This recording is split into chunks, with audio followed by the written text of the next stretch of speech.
नाशिकमध्ये किसान मोर्चाला सुरुवात होते आहे। आपल्याला माहिती आहे शिष्टमंडळाच्या बैठकीत काल तोडगा निघू शकला नव्हता आणि आता किसान मोर्चाला सुरुवात झालेली आहे। थेट जाणार आहोत प्रशांत बाग आमचे प्रतिनिधी आता आपल्या सोबत आहेत। प्रशांत, आताचे अपडेट्स। रेणुका, अखेर नाशिक मधला हा मोर्चा निघालेला आहे। किसान सभेचा लॉंग मार्च। किसान सभेचे सगळे नेते याच्यात सहभागी झालेले आहेत। सरकारबरोबर रात्री उशिरापर्यंत चर्चा सुरू झाली होती, पण त्या चर्चेतनं कोणती योग्य ती ठोस आश्वासन मिळालं नाही आणि जोपर्यंत लेखी आश्वासन मिळत नाही तोपर्यंत कळणार नाही। आणि हे सगळे या ठिकाणी आपण बघतोय की राज्यातल्या अनेक कानाकोपऱ्यात राष्ट्रवादीचे सुद्धा या ठिकाणी सामील होत आहेत किंवा किसान सभा, आदिवासी शेतकरी, या पाड्यातला शेतकरी, आणखी हे सगळे याच्यात सामील झालेले आहेत। आणि आपण बघतोय की सगळे निघाले तुम्ही अखेर मोर्चाला। आम्ही आता मुंबईला जात आहोत। आजी कुठे निघाले? कुठपर्यंत पायी चालणार? आपण बघतोय की सगळे मोर्चेकरी ठाम आहेत आपल्या मागण्यांवर की मुंबईपर्यंत जाणार आणि कोणत्याही परिस्थितीमध्ये सरकारच्या माध्यमातून जोपर्यंत निर्णय होत नाही हा लांबपर्यंत सगळा हा मोर्चाचा आपल्याला पूर्ण दिसतोय। आदिवासी पाड्यातला आदिवासी, वन हक्क जमीन नावावर आम्हाला मिळतच पाहिजे। आणि याचबरोबर शेतकऱ्यांना जे 30 जून 2016 पर्यंत जी कर्जमाफी सरकारनं दिलेली आहे ती आपल्याला अजित पवार अखेर तुम्ही लॉंग मार्चला निघालेत। आपण बघतोय की ज्या प्रकारे सगळे हे मोर्चेकरी या ठिकाणी मार्गस्थ झालेले आहेत, एकच विषय आहे महत्वाचा की कोणत्याही परिस्थितीमध्ये आम्हाला दिलासा मिळाला पाहिजे। 30 जून 2016 पर्यंत जे सरकारनं शेतकऱ्यांना दिलासा दिलाय तो 2017 पर्यंत द्यावा ही त्यांची प्रमुख मागणी आहे। अगदी प्रशांत, या त्यांच्या प्रमुख मागण्या आहेत। कॅमेराच्या माध्यमातून आपण जाणून घेऊया की किती मोठ्या प्रमाणात हा मोर्चा आहे, किती जास्त आंदोलक यामध्ये सहभागी झालेत।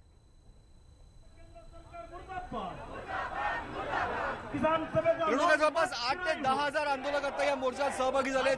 ठाणे, पालघर, वाडा या ठिकाणी बऱ्याच आंदोलकांना थांबवण्यात आलं होतं आणि जोपर्यंत हे सगळे आंदोलक याच्यात सामील होत नाही जवळपास 40,000 आंदोलकांपर्यंत या मोर्चात सामील होणार असं म्हटलं जात आहे। पण ज्या प्रकारे सकारात्मक चर्चा होते किंवा गेल्या 1 वर्षापूर्वी निघालेल्या मोर्चाच्या वेळेस सरकार त्या मोर्चेकरांच्या वेळेस तिथे जवळ आलं होतं आणि त्यानंतर खरं तर त्यांनी ती चर्चा केली होती। पण यंदा सरकार पहिल्यापासूनच चर्चेत आहे, चर्चा सकारात्मक होते। एकीकडे मोर्चा निघालाय, दुसरीकडे चर्चा सुरू आहे। काय सांगाल अजित नवले? एक कॉन्क्रीट प्रपोजल काल रात्री गिरीश महाजन साहेबांच्या वतीनं मुख्यमंत्र्यांपर्यंत पोहोचवलंय। आजच्या परिस्थितीमध्ये ते काय करू शकतात असं एक सकारात्मक प्रपोजल काल दिलंय। आज मुख्यमंत्र्यांबरोबर ते बोलतील आणि परत दुपारपर्यंत संपर्क करतील। एकीकडे चर्चा चालू राहील पण दुसरीकडे आंदोलन पण चालू राहील, कारण आंदोलनाचा दबाव नसेल तर सरकार ऐकणार नाही हे आम्हाला माहित आहे। आणि म्हणून एकीकडे आंदोलनाचा दबाव आणि दुसरीकडे सकारात्मक आणि चांगल्या मनानं चर्चा, या दोन्ही मार्गाने आपण पुढे जाणार आहोत। कोणत्या कोणत्या मुद्द्यांवर तुमचं एकमत आतापर्यंत झालंय, आणखीन कुठे चर्चेचा गुऱ्हाळ रेंगाळलाय? मुख्यतः जे वनाधिकार कायदा आहे त्याच्याबद्दल खूप छान चर्चा झाली। त्याचबरोबर देवस्थान जमिनीच्या बद्दल जो कायदा करायला पाहिजे त्याबद्दल चांगली चर्चा झालेली आहे। निराधारांना पेन्शनचा मुद्दा जो आहे त्याबद्दल चांगली चर्चा झालेली आहे। या मुद्द्यांवर आम्ही काही प्रमाणामध्ये नक्कीच पुढे गेलोय।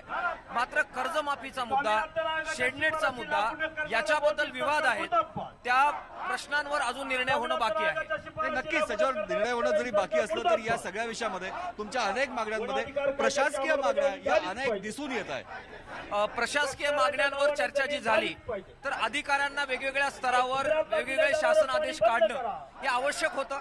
विशेषतः आता रेशनचा प्रश्न आहे, अंगठे उमटत नाही म्हणून रेशन नाकारलं जातं असे प्रश्न आहेत। तर हे सरकारच्या हातात आहे। या सगळ्या लॉंग मार्चमुळे हे प्रशासकीय आदेश आता नक्की निघतील हा आम्हाला विश्वास आहे। पण आर्थिक मागण्या ज्या आहेत त्याच्यासाठी मात्र लढा हा करावा लागणार आहे। पण वाडीवरेपर्यंत तुमचा पहिला मुक्काम आता होणार आहे मुंबई हायवेवर जाताना, आणि या वाडीवरेपर्यंत जाताना चर्चेचा निर्णय झाला तर तो मुक्काम तिथे स्थगित होणार का? नाही, मी आपल्याला सांगितलं की एकीकडे चर्चा आणि दुसरीकडे लढा या दोन्ही गोष्टी एकाच वेळी सुरू ठेवाव्या लागतात। आम्ही जे कॉन्क्रीट प्रपोजल त्यांना दिलंय, सकारात्मक दिलंय, त्यांनी जर त्याला सकारात्मक प्रतिसाद दिला तर नक्कीच आमची सकारात्मकता राहील। जवळपास 40,000 आदिवासी शेतकरी या मोर्चात सामील होईल असा दावा केला गेला होता। संख्या आताही मोठी आहे, पण नेमकं असं काय कारण आहे की यावेळेस बऱ्याच आजूबाजूचे येणारे शेतकरी थांबले?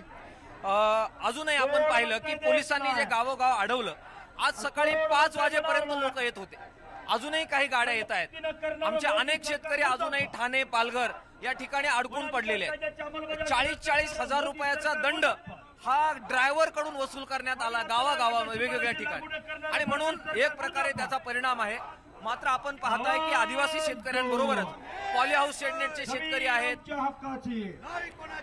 त्याचबरोबर बहुजन समाजाचे शेतकरी आहेत, देवस्थान इनाम वर्ग 3 चे जमिनी कसणारे शेतकरी आहेत. तर हे बहुजन शेतकरी सुद्धा मोठ्या संख्येनं याच्यामध्ये सामील झालेले आहेत. कसारा घाटानंतर ही संख्या अजून वाढणार आहे आणि त्या पद्धतीचं नियोजन या सगळ्या याच्यामध्ये करण्यात आलेलं आहे. राष्ट्रवादी काँग्रेसने दावा केला आहे की ते तुम्हाला मोर्चाला पाठिंबा आणखी तुमच्या कार्यकर्त्यांची खाण्यापिण्याची व्यवस्था ते करतात. नाही बघा, आपण पाहिलं की जेवण, खाणं, पाणी हे शेतकरी बरोबर घेऊन आले. काही गाड्या आता पुढे गेल्यात, आपण पाहिलं त्यांनी ऑलरेडी आता याच्यामध्ये जेवण शिजवणं वगैरे सुरू केलंय. त्यामुळे त्या प्रकारची कोणतीही मदत आम्ही कोणाकडूनही घेणार नाही. आमच्या हिमतीवर हा मोर्चा निघेल. नक्कीच हिमतीवर मोर्चा निघेल. राष्ट्रवादीचे समीर भुजबळ माजी खासदार लोकसभेचे या मोर्चात त्यांच्यावर निघाले. कुठपर्यंत जाणार यांच्याबरोबर?